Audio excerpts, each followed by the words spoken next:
समबाहु त्रिभुज का प्रत्येक कोण 60 अंश होता है ना। तो हमें एक समबाहु त्रिभुज बनाना है। तो आपको बता दो समबाहु त्रिभुज क्या होता है। समबाहु त्रिभुज का मतलब होता है कि सभी भुजाएं कैसी हो, समान हो। ठीक है, तो यहाँ पे देखो ये हमारा आ जाएगा ए बी सी, है ना, तीनों भुजाएं दी गई हैं। तो देखो हमारा त्रिभुज ए बी सी कैसा है, समबाहु समबाहु त्रिभुज है।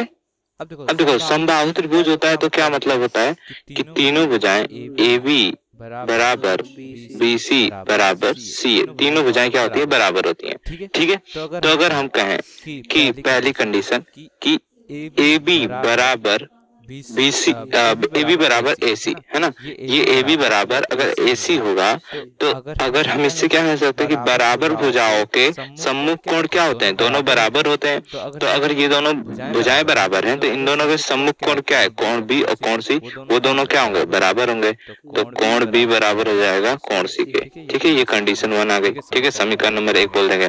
फिर देखो दूसरा पार्ट कि यहाँ पे क्या है कि अब दूसरी दो भुजाएं ले लो। तो अब ले लो कि ए बी बराबर होगी बी सी के, है ना।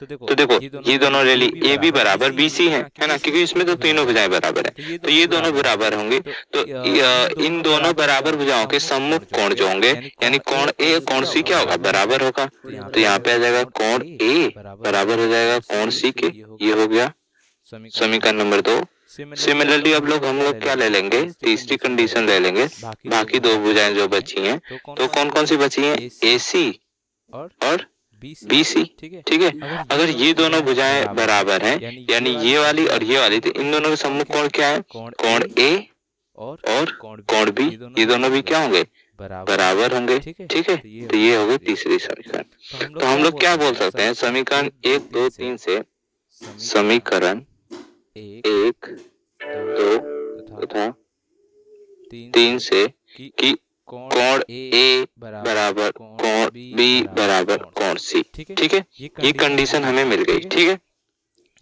कि तीनों कोण क्या है, बराबर है।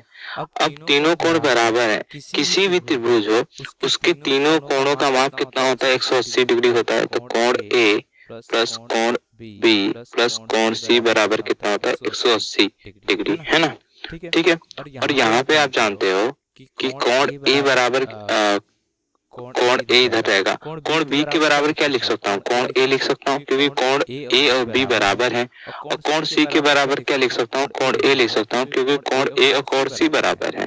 ठीक है, अब देखो ये 3 टाइम्स कोण ए हो जाएगा, तीनों को जोड़ दिया मैंने, ये हो गया 180, है ना।